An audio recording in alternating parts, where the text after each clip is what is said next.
I do know that there is an idea in Aristotle's philosophy about what is the object of life. And that seems like it would be such a difficult thing to answer. And he came up with a definition that is broad enough to encompass several different avenues, but still has a border, still has a definition to elbow out anything that sounds bizarre. And it is, the Greek term is eudaimonia. And we don't really have a great English translation for it other than happiness, but it's a rational activity of the soul.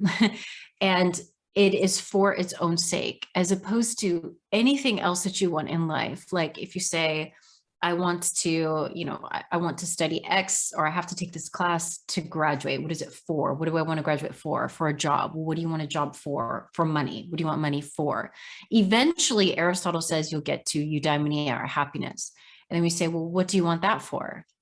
It's the end. It's for its own sake. Yeah. So I have been bombarded with this question for years, ever since I decided that I loved studying philosophy. Well, what are you going to do with that? And I started answering happiness. And it's amazing how uncomfortable people get. Super because I've experienced that. What they want is to understand what I am going to do, because they are projecting their own view of what is useful onto me. And for a very long time in undergrad, I said law school. And then I actually got into law school. I applied to law school and graduate school. And when I got my application, or my acceptance, I'm sorry, I realized that I had just been saying law school to make everybody else comfortable, but it's not what I wanted to do. And I didn't know where philosophy would take me. I had no idea. I just knew that I had to study it some more. Now I'm in academia, I'm a professor. I also use those skills to create the syllabi and that notion of curiosity to create an educational podcast. And so it's taking off. Like I had this suspicion from the conversations that I had with my students that there was more to this, that there is this hunger for knowledge. Now, not everybody likes to sit at a desk and do homework or be quizzed, but we still do enjoy learning new things. And I still have eternal student syndrome. So creating the podcast was a way for me to demonstrate to my students the joy of curiosity, that you can do that long after the classroom. And also that they could see me in the role of student, because we have experts onto the show and I don't act like the professor in the room. I genuinely want to learn from them. So that's some of the things that I get out of philosophy. Yeah, it's so interesting. The Aristotle point is such an interesting one, because it's so, in some ways, it's so simple and it makes such sense. Like, figure out what brings you that, happiness. What's the word again? Eudaimonia? Eudaimonia. Eudaimonia. Figure out what brings it and just go after that. Just go for it. But you're right. There's so many things that like sidetrack us to convince us like, oh, but I can't go for that, or I should be going for this. And it clouds so much of it. But in some ways it should be, it would feel like so kind of basic and simple to strive for that. Let me ask this. Does that suggest, if that's true, let's just assume that is, and I believe that probably is true. Does that suggest there's not one right way to live, right? There's no objective right and wrong. There's no objective, this is what it is. If it's truly for each individual, if they can tap into that thing and they do it, then that's what they're meant to be doing. Are we comfortable with that? Is that okay? Because I think from a societal level, some people would look at that and be like, well, what if your thing is, frowned upon or hurts somebody, it does something? Like, how do we factor that into it?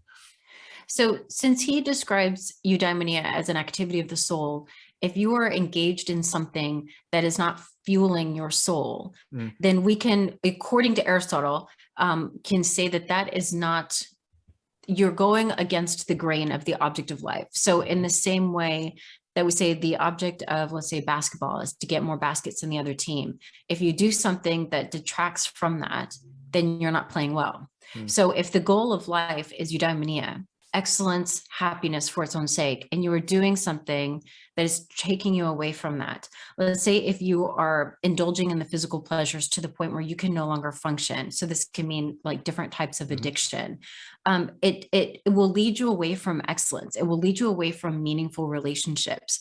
And so we want to course correct. If somebody says, I just really like torturing kittens and I'm great at it, we'd be like, okay, we need to check you into hospital right now. Like something is amiss. So we do have some sort of a boundary of what will not fit. But I would say, like, you know, I teach a lot of engineering students. Engineering is problem solving. There's so many different ways to go about with engineering, and that's radically different from what I do. They have to take my classes of general ed, which they gripe about, but oh well. All right. So they, you know, people can be interested in, yeah, in science and history and literature. All of these things still fit under the umbrella of activity of the soul. Athletes, you know, sometimes my students have asked when we talk about eudaimonia, would athletes count because that's of the body? And I say, but the extraordinary athletes, that's a discipline of the mind. If you were to try to live just a couple of days in the day of a star athlete, like let's say LeBron James, you would be, you know, it would kick your ass, not from the physical exhaustion, but it's the mental drive that gets somebody to that excellence. So even something like athletics, I think, falls under that umbrella. Yeah, I think it gets interesting on the edges to your point about, you know, somebody wanted to torture kittens because I don't obviously, no, it's so true. We have 2 cats in my house, so it hits home for us. But I think obviously it seems like, yeah, but on a very philosophical level, like what's the grounding to say that's not in accordance with what Aristotle was saying? Is there something that somebody can concretely like hold on to and say, I see why that's not nourishing my soul? Like there's some obvious things, but I think that's the danger in this, right? Because a lot of what you're talking about, and I think rightfully so, is that like you have to kind of cut through the noise and just get to the heart of what really feeds your soul. And somebody could say this, I wouldn't agree with it, but the societal notion that you can't torture kittens, that's just part of that noise. Like if it takes you away from who you are at your core, like what is it that you can concretely hold on to say to keep people in the parameters that we think is reasonable?